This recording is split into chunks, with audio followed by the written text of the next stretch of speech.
Selamat pagi semua, apa kabar? Semoga kalian semangat ya untuk belajar hari ini. Kalian masih ingat minggu lalu kita belajar mengenai apa? Minggu lalu kita belajar mengenai konsep gerak lurus dan hukum Newton. Jangan lupa ya. Ayo kita mulai pembelajaran hari ini. Apa kalian pernah melihat benda-benda di samping sebelumnya? Pasti sudah tidak asing kan dengan benda-benda ini? Tahukah kamu, dalam ilmu fisika, benda-benda ini disebut dengan pesawat sederhana? Apa itu pesawat sederhana? Apakah benda yang dapat terbang di langit? Hari ini kita akan sama-sama mempelajari apa itu pesawat sederhana. Ayo kita mulai! Tujuan pembelajaran. Setelah mengikuti proses pembelajaran, peserta didik diharapkan mampu: pertama, menjelaskan konsep pesawat sederhana. Kedua, menyebutkan jenis pesawat sederhana. Ketiga, menjelaskan prinsip kerja pesawat sederhana. Dan yang keempat, melaporkan atau memaparkan hasil penyelidikan tentang manfaat pesawat sederhana dalam kehidupan sehari-hari. Apa itu pesawat sederhana? Jika dibedah, pesawat adalah alat yang berguna untuk memudahkan pekerjaan manusia.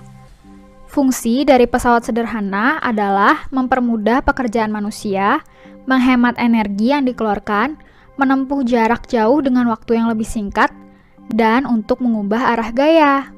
Selain pesawat sederhana, juga ada pesawat rumit, yaitu gabungan dari beberapa pesawat sederhana.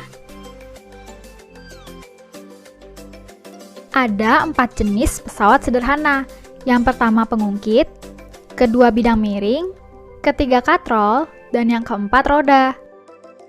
Jenis pesawat sederhana yang pertama adalah pengungkit atau sering juga disebut dengan tuas.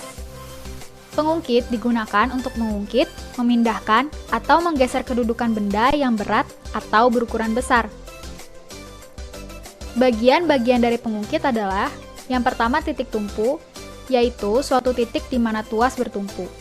Yang kedua kuasa, yaitu gaya yang bekerja pada tuas. Dan yang ketiga, beban, yaitu berat benda. Berdasarkan posisi kuasa, beban, dan titik tumpunya, tuas digolongkan menjadi 3 golongan, yaitu pengungkit golongan 1, pengungkit golongan 2, dan pengungkit golongan yang ketiga. Salah satu contoh dari pengungkit golongan 1 adalah gunting. Apa kalian tahu kira-kira kenapa gunting masuk ke dalam pengungkit golongan 1? Itu karena titik tumpu pada gunting berada di tengah. Jadi, pengungkit golongan 1 adalah pengungkit dengan posisi titik tumpu di tengah. Pengungkit golongan kedua. Pada pengungkit golongan kedua, contoh bendanya adalah gerobak roda 1. Pada gerobak roda 1, titik tumpunya berada di depan, yaitu bagian roda, dan bebannya berada di tengah, serta kuasanya atau yang dipegang oleh manusia berada di paling belakang. Jadi, pengungkit golongan kedua adalah pengungkit dengan posisi beban yang berada di tengah. Pengungkit golongan 3, yaitu pengungkit dengan posisi kuasa di tengah. Salah satu contoh dari pengungkit golongan 3 adalah stapler, karena kuasanya berada di tengah. Rumus-rumus pada pengungkit. Yang pertama, Km sama dengan W per F, yaitu keuntungan mekanik sama dengan gaya kuasa dibagi berat beban. Atau bisa juga dicari dengan membagi LK dengan LB, atau lengan kuasa dibagi dengan lengan beban. Jika dibuat persamaan Km sama dengan Km, maka didapat W per F sama dengan LK per LB, atau F dikalikan dengan LK sama dengan W dikalikan LB. Sekarang kita masuk ke contoh soal ya. Kevin hendak mengangkat batu yang beratnya 30 Newton. Berapakah gaya yang perlu ia berikan? Dari gambar dapat diketahui bahwa W sama dengan 30 Newton, LK atau lengan kuasanya adalah 6 meter, dan LB atau lengan beban sama dengan 4 meter. Di sini yang ditanya adalah berapa gaya yang perlu Kevin berikan, yaitu F. Rumusnya adalah Km sama dengan Km, yang dijabarkan menjadi W per F sama dengan LK per LB. Selanjutnya kita bisa masukkan angka ke dalam rumus. Dari perhitungan dapat diketahui bahwa F atau gaya yang perlu Kevin berikan adalah sebesar 20 Newton. Coba kalian perhatikan gambar ini. Apa kalian pernah jalan-jalan ke puncak dan menemui jalan menanjak seperti ini sebelumnya? Tahukah kamu kalau jalan menanjak termasuk ke dalam salah satu jenis pesawat sederhana, yaitu bidang miring. Bidang miring adalah suatu lintasan yang memiliki kemiringan tertentu dan membentuk sudut terhadap permukaan mendatarnya. Pada bidang miring terdapat dua rumus. Yang pertama, rumus bidang miring, yaitu F sama dengan W dikalikan dengan H dibagi dengan S. W di sini dihitung dengan cara mengalikan M dengan G. Rumus yang kedua adalah rumus keuntungan mekanis bidang miring. Km sama dengan S per H atau W per F. F di sini adalah gaya yang diberikan, W berat benda, H tinggi bidang miring, S panjang bidang miring, G percepatan gravitasi, dan M adalah massa. Sekarang kita masuk ke contoh soal ya. Dika akan memasukkan kardus yang masanya 5 kg ke dalam truk. Agar lebih mudah, ia menggunakan sebuah papan dengan panjang 4 meter.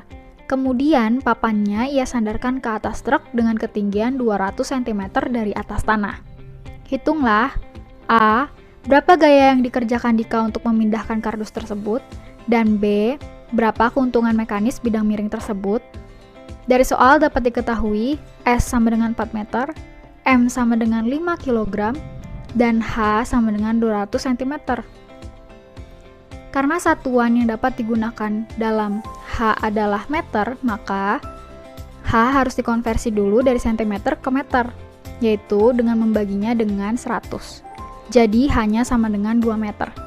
Dan W dicari dengan mengalihkan massa dengan gravitasi yang bekerja, yaitu dengan cara 5 dikalikan dengan 10. Jadi W sama dengan 50 Newton. Yang ditanya A. Gaya yang diberikan, atau F. F sama dengan W dikalikan H dibagikan dengan S. Lalu kita masukkan angkanya dan diperolehlah bahwa F sama dengan 25 Newton. Yang B. Keuntungan mekanisnya berapa ya? Cara mencarinya adalah dengan cara membagi S dengan H. 4 dibagi 2 sama dengan 2. Baji. Baji adalah alat-alat yang menggunakan prinsip bidang miring. Contoh dari baji yang pertama pisau, kemudian sekrup, dan paku ulir. Apa ya bedanya baji dengan bidang miring? Pada bidang miring, yang bergerak adalah bendanya, sementara pada baji, bidang miringnya yang bergerak atau digerakkan. Jenis pesawat sederhana yang ketiga adalah katrol. Katrol adalah pesawat sederhana yang berbentuk roda dan bergerak berputar pada porosnya, dan biasanya digunakan untuk menarik atau mengangkat benda yang berukuran berat. Katrol dibagi menjadi 3 jenis. Yang pertama katrol tetap, kedua katrol bebas, dan yang ketiga katrol terikat. Katrol tetap adalah katrol yang porosnya dipasang di suatu tempat yang tetap, sehingga katrol tidak dapat berpindah tempat saat digunakan.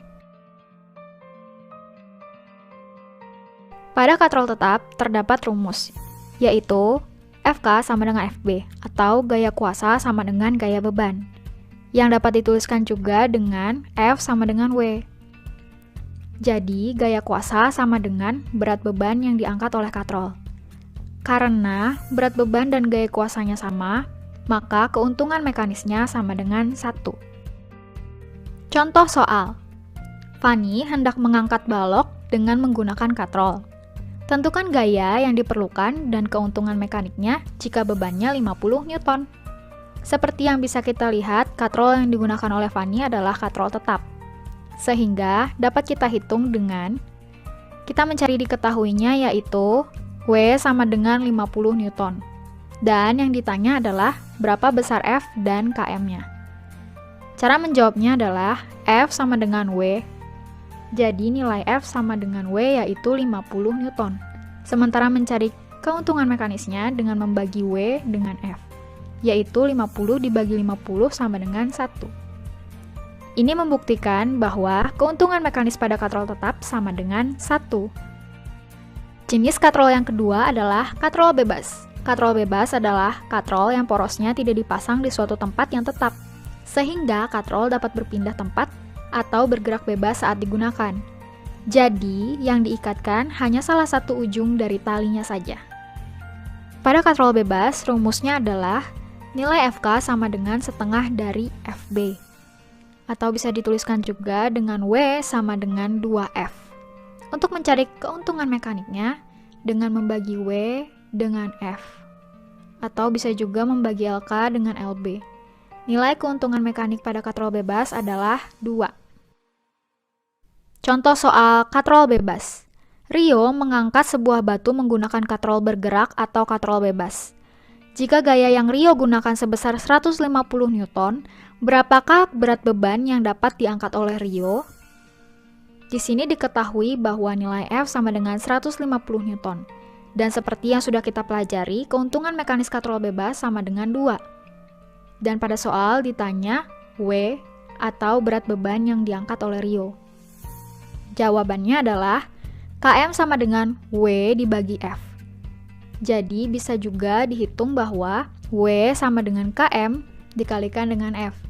W sama dengan 2 dikali 150, jadi nilai W sama dengan 300 Newton. Jenis katrol yang terakhir adalah katrol majemuk. Katrol majemuk merupakan gabungan dari katrol tetap dan katrol bebas. Katrol paling atas adalah katrol tetap dan katrol di bawahnya adalah katrol bebas. Keduanya dihubungkan dengan tali. Pada katrol majemuk rumusnya adalah W sama dengan jumlah tali yang menopang beban dikalikan dengan F. Dan keuntungan mekanisnya sama dengan W dibagi F, yaitu jumlah tali yang menopang beban. Contoh soal katrol majemuk. Bisa kita lihat pada gambar di soal, jumlah katrol yang digunakan sebanyak 4 buah katrol. Dan yang ditanyakan adalah, berapa besar beban yang ditarik oleh katrol majemuk di samping? Diketahui, besar F atau gaya yang diberikan adalah 12 Newton. Dan pada katrol majemuk, besar keuntungan mekanis sama dengan jumlah tali yang menopang beban.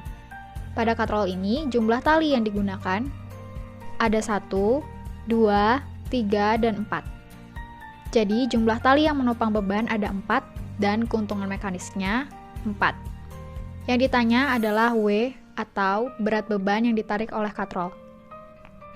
Maka kita bisa menjawab dengan Km sama dengan W per F. Jadi W sama dengan Km dikalikan F. W sama dengan 4 dikali 12 yaitu 48 Newton.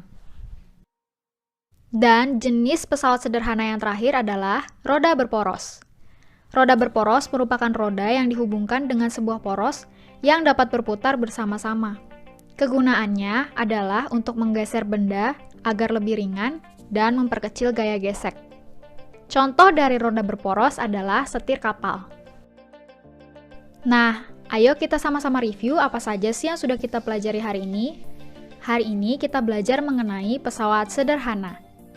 Pada pesawat sederhana dibagi menjadi 4 jenis, yaitu roda berporos, pengungkit, bidang miring, dan katrol.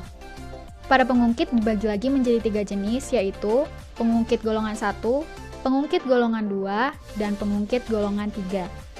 Untuk katrol dibagi juga menjadi 3 jenis, yaitu katrol tetap, katrol bebas, dan katrol majemuk. Gimana? Apa kalian sudah paham mengenai pesawat sederhana yang sudah kita pelajari hari ini? Setelah mempelajari materi pesawat sederhana pada hari ini, bagaimana perasaan anak-anak? Apa kalian merasa senang? Atau kalian merasa bingung? Jika masih ada yang kurang jelas, kalian bisa memutar ulang video ini atau kalian bisa bertanya langsung pada ibu melalui WhatsApp ya. Selanjutnya, apa saja manfaat yang kalian rasakan? Ternyata benda-benda kecil di sekitar kita diciptakan untuk membantu kita menyelesaikan tugas-tugas sederhana yang ada di dalam kehidupan kita sehari-hari ya. Wah, ternyata manusia itu sangat pintar ya. Sekian pembelajaran pada hari ini, semoga kalian paham dengan materinya ya. Jangan lupa mengerjakan tugas yang sudah Ibu upload di Siap dan kumpulkan tepat waktu ya. Sampai jumpa di pertemuan berikutnya.